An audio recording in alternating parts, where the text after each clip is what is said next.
やでも細かいところに皆さんやっぱそれぞれの、だからやっぱりさ焼き鳥屋さんが見るのもそうだけど、焼き鳥やってみたいなと思う人がなんか見てくれたら一番いいんだよ。いや確かに。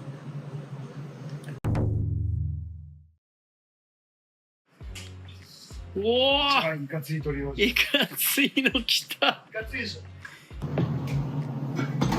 ょ。わあ、すげえ。厚みがさ、あ、皮も触った段階で。確かこいつがいいね。に。いいっすね。君に決めた。ひなり初ですね。あ、そう。はい。秋田のじゃあ、はい大館の比内町。はい。やるよ。はい。これはお願いします俺はもう本当に和田浜さんから教わったはい。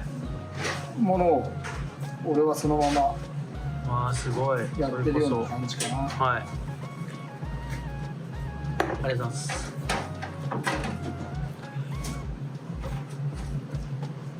この時期の比内は結構いいんですか、やっぱり全然違いますか？いやもうだいぶ脂も乗ってき乗っててすごくね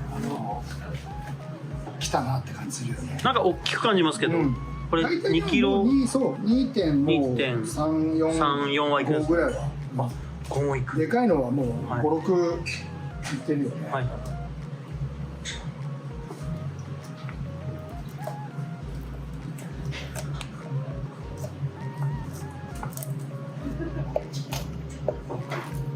皮しっかりしてますごいね。だからなんかやっぱりそのオレンジ色とかさ、はい油あるけど、はい比内醤油はオレンジ色っていうよりはやっぱりね、真っ黄色っていうか、はいはいはいはいはい。なんか綺麗な黄色の油本当だが特徴なんじゃないかな、多分。周りの。めっちゃ綺麗。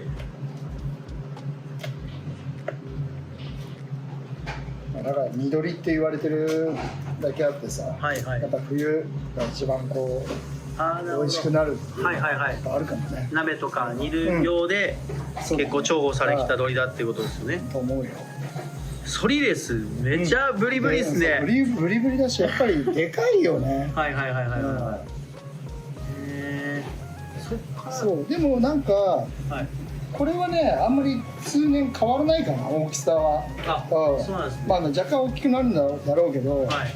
やっぱり油のやっぱり厚みが変わるのが一番冬のこれですね。特徴だとは。ここですね。でもうやって、はい。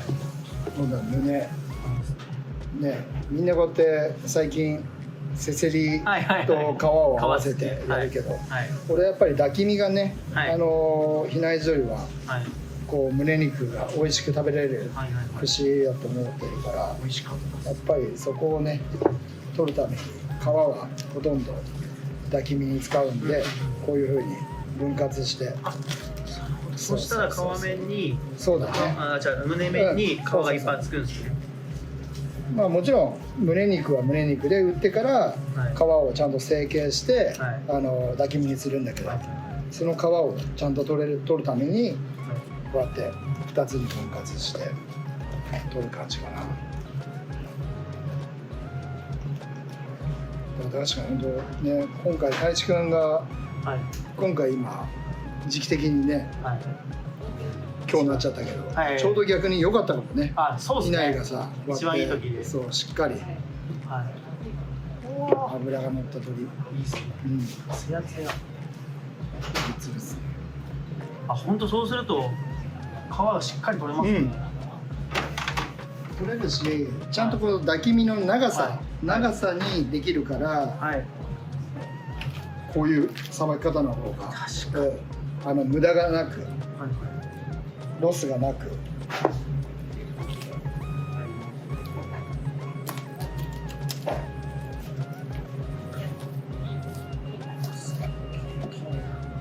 綺麗だよね。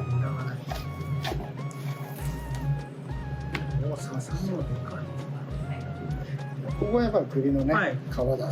これは皮って皮串。そう、皮串にも使うし、やっぱりちょっと今は振り袖あんまりこう皮巻いてないけど、振り袖にはこういうちょっと硬い方というか、首先の方。季節によって振り袖皮付き皮付けないと決めてるんですか？なんかねあれなんだよ今さ油すごい乗ってるじゃん、だから振り袖自体もすごいやっぱ油があるところだから、まあ見した方がいいか後で、振り袖もね。だから皮をまとわせるとちょっと油になっちゃうから、確かにそう焼きづらいのもあるし、ちょっとお腹もねコースでやってるからやっぱりお客さんのお腹のことも考えなきゃいけないから、なるほど。結局さうまいんすよっつって、ね旬で油乗ってるんすよっつってもさ最後までゴールいけなかったら結局なんか全部食べてもらえないで終わっちゃって確かにってなっちゃうじゃん。だからやっぱりコースの中でも焼き鳥をちょっと少しだけ変化させてあげないとゴールまでたどり着けないからねコースは。そうっすよね。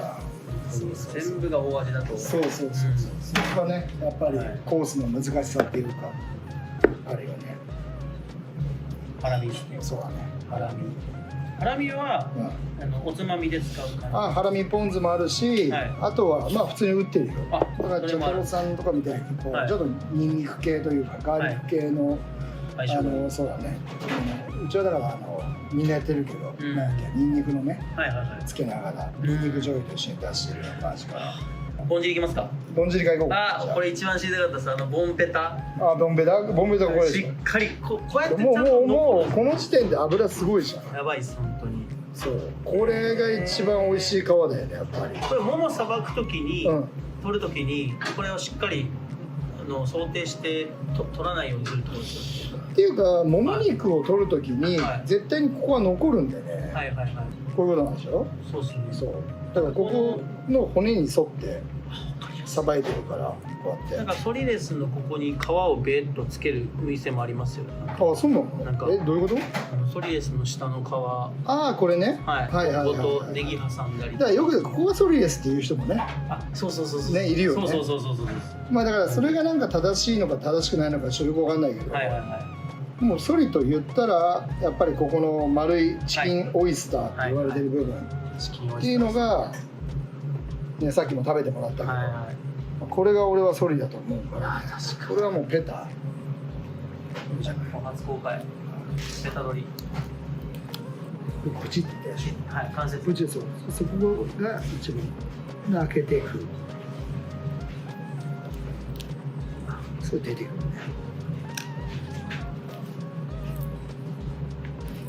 上にこう上げながら引っ張りながらそうですね。すげえブリブリっすね。ブリブリなんだよ。これこれがまあみんなやってるだろうけど、ここからここも関節があるからプチッとしてこれがボンチリになってこれがペタになるね。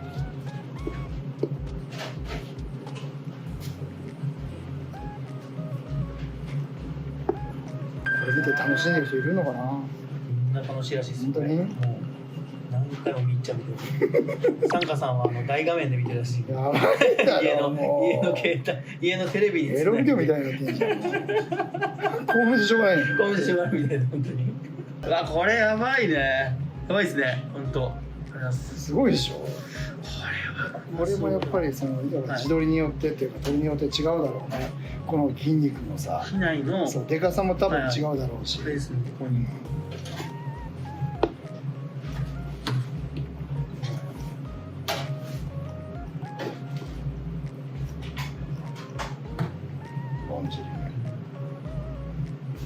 皮の厚みだからそこまで焼き切ってそうね。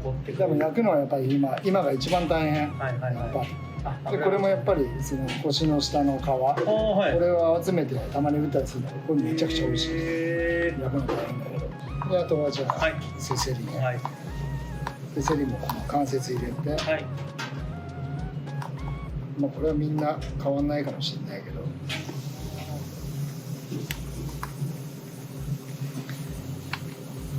さばきはさ、わかんないけど早ければいいってもんじゃないからね。そうですね。丁寧に。そうですもんね。一部位で1本しか取れないとか全然ありますから。あと個体差もそうだね。個体差も本当にあるし、やっぱり柄にしてなんか余分なとこ残ってるともったいないじゃない。これをこう取る、本当はこっち側とこっち側を分けてやったりもする人いるんだけど、やっぱ上首が一番やっぱ美味しいから、上首をねこうやってしっかり取ってあげて。機内のせせりって結構しっかりめですか？しっかり。歯応えとかも。歯応えは柔らかい。すごい柔らかいと思う。なんでかっていうとやっぱり筋があんまりないから、だと思うよ。筋も取っちゃうしね。ここはねそんな取れないんだけど。ですよね。基本包丁はペティみたいな感じで。これねペティじゃないんだよ。ペティじゃないですよ。これもしかしてさばきが20年ぐらいこんぐらいあったんだよ。すげえ。これ名前消えちゃってるでしょ。蕎麦屋さんのやつ。身がきすぎて。このさ大きさがこれおかしいでしょ。確かにもうおかしいなと思って。何の包丁だろうと思ったんですけど。そうなんだよ。これさばきも全部この包丁でいってるんですか？もうさばきは大体これで、まあだから包丁だとこれと、包丁とかさ、やっぱ楽しいよ。楽しいですね。沼野くんは出刃ですもんね。ああそうなの。はい、出刃包丁と出刃。包丁は大体俺はこの3あとこれか4種類。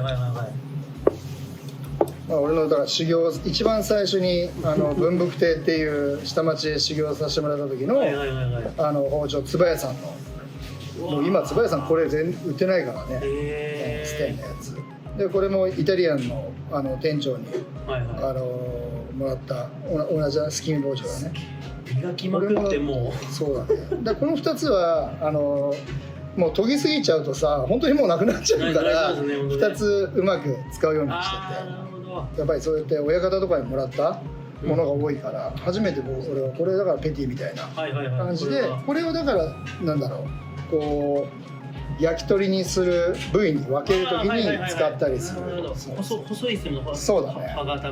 ちなみに杉本は使わない。杉本はちょっと気持ち悪いじゃん。気持ち悪いでしょ。杉本がちょっと期待してたんですけど、一応プレゼントでですよね。なんかされそう。そう修行してるやつには買った。あ、逆に買うんですね。自分が来年やめちゃうんだけど、やめてもそっちの店舗で俺を思い出せっていう。それは今日あれですかね、足つきでは来ないんですね。そうだね。まあ足つきでちょうだいって言えばくれるんだけど、俺はだからスープ取ったりする時は別でもみじをボンともらったりするから、俺はそう大輔君のこのギューって取るやつは俺やってないんだよ。まあこれでもみんな一緒だと思うよね。関節2つあってこう外して。上から外すのか下から外すのかみたいな結構違いありますね。まあここの一番上からね。でまあ回してここからくるっと回して、まあ骨に肉つけないように。ここですよね。スーッと綺麗に。でまあブチッとこう筋がやっぱあるから切ってあげて。そうですね。であとはまあここで。割り目入れてあげて、でこの尾骨、取ってあげて、この尾骨と一緒に持ってあげる。開いて太いのかな骨？いやーそんな太くないよ。飼育日数が伸びるとあれですかね、骨弱くなるとは言いますけどね。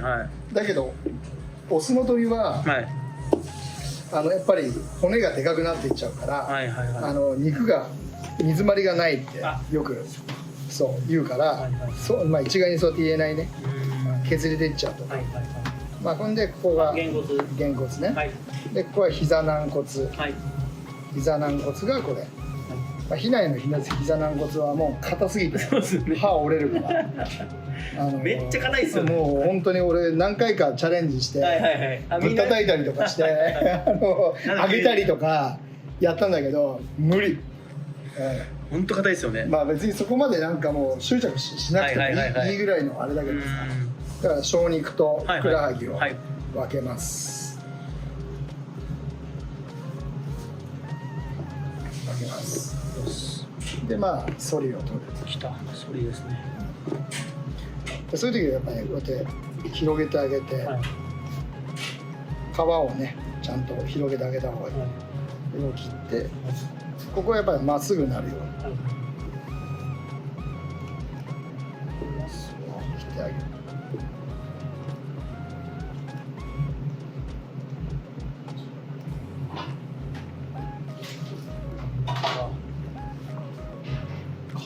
熱いっすね。こういう感じかな。で赤きました。赤もこの筋をね、切ってあげて。そうそう、その筋。そう。まあみんなも焼き鳥屋さんやってる人は知ってるんだろうけど。意外と知らない人いるかな。本当に？どこまでが赤なのかっていうのはね、ちょっとそこら辺はまた難しい。ここだけだね。これだけは赤っていう人もいれば、結構じゃあこの周りも取るんですか？そうだね。これ全部ね柔らかいところだからね。ここも。まあここはちょっと硬いんだけど、やっぱりこれこうやって回してこういう風に打つから、やっぱり食感をね中を噛んだ時にここが柔らかかったらすごくやっぱ赤感っていうか、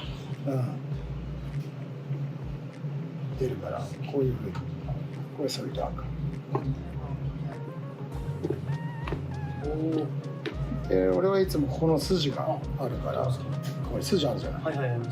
ここはやっぱり硬いから、ここをもう俺は切ってしまう。なるほど。そんで切ってあげると、ここが平面になるんですよ。全部。焼くときに。平面じゃないですか。そういうの。それは知らない。まあそこからやっぱりここでちょっと水分があるから乾かす人もいれば、このフレッシュ感が美味しいよって言ってそのまま焼く人もいれば、まあねぎまにするしたりもするけど、まあここから全部うまく解体してここの肉だけ使うとか、ここだけ使うとかもあるよね。これこのまま焼くたたきじゃないですけど、盤で焼くのもあるじゃないですか。これはこっち側の肉です。こっちだね。俺はだからここまで取ってここ焼く。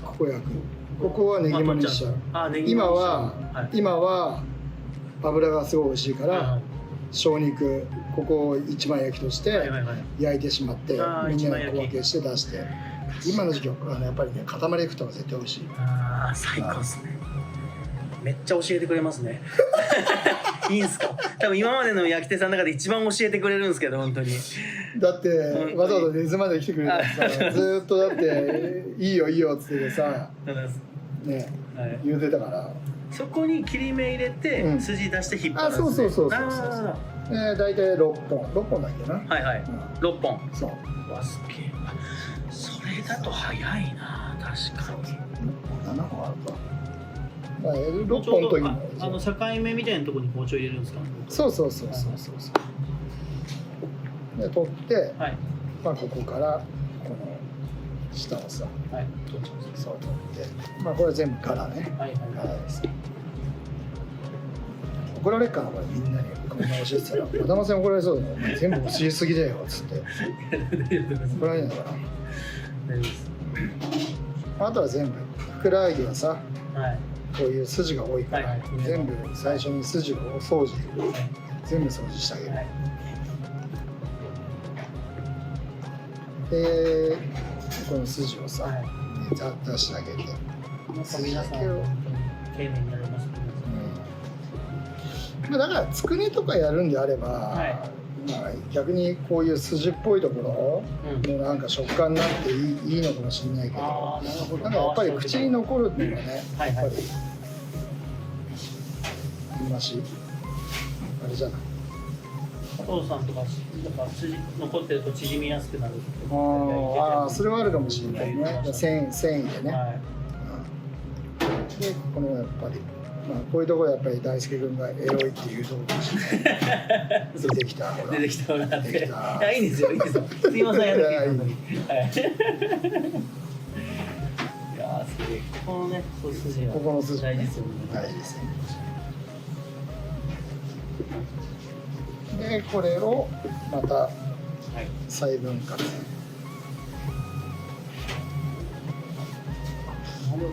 そうそうそう。でこれをね、なんか俺やっぱりさ、比内地鶏ってここのふくらはぎの皮も美味しいから、ちょっと肉を少しだけつけてあげるの。なるほど。そう、全部取っちゃうとちょっともうなんだろう、硬くてっていう感じになっちゃうんだけど、やっぱりちょっと肉をつけてあげるぐらいだとすごく肉の味もある皮っていうので。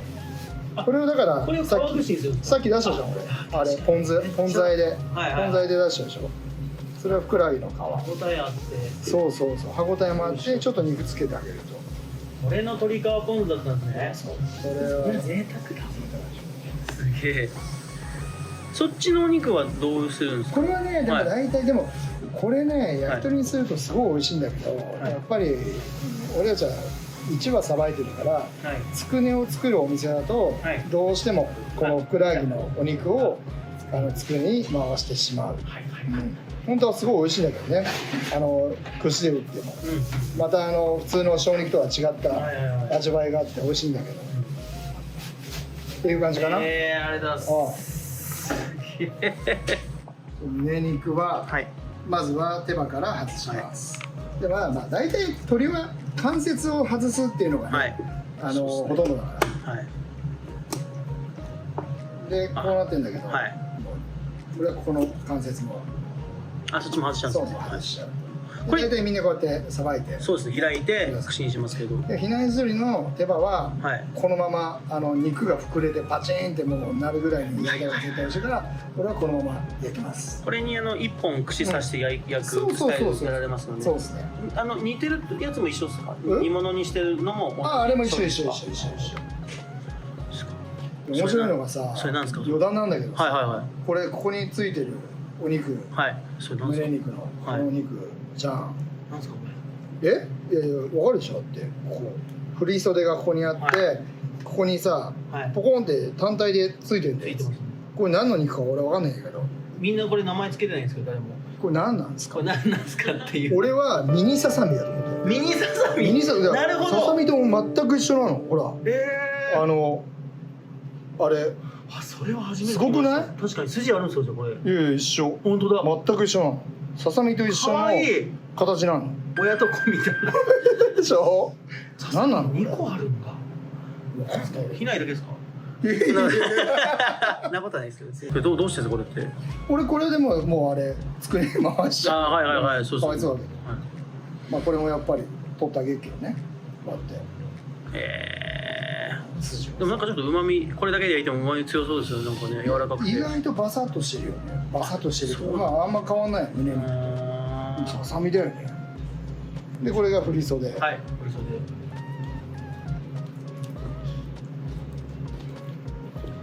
手羽元。手羽元はやっぱりこうやって。手羽元のお肉は、これもつくね。これもこのままもう焼く。焼くんですね。いやこれめっちゃうまいから。硬くないですかその比内地鶏も。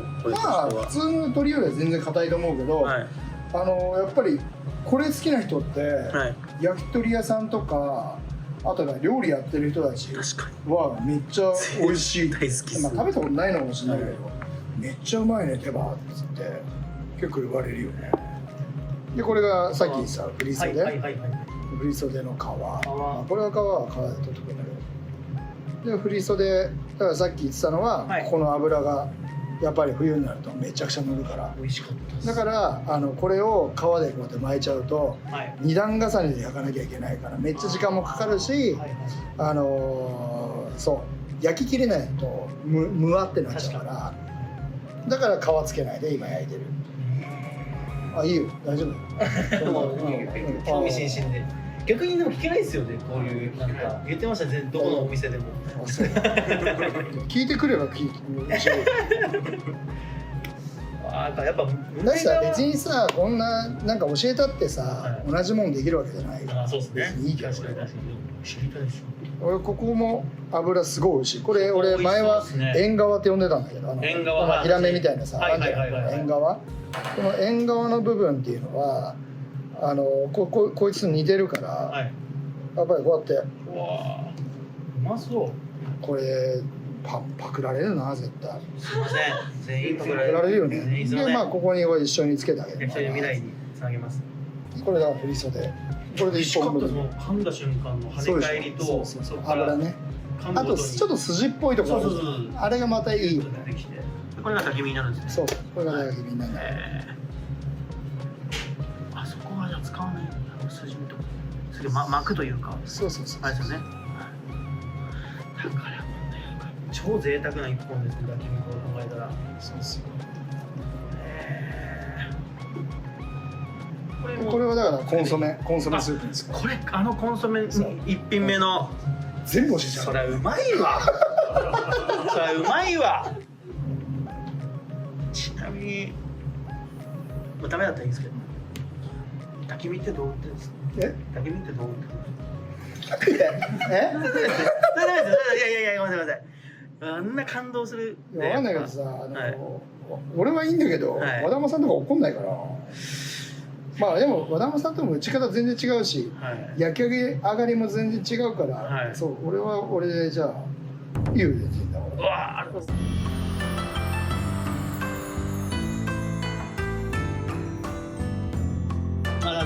乾杯。あっ、いただきまございました。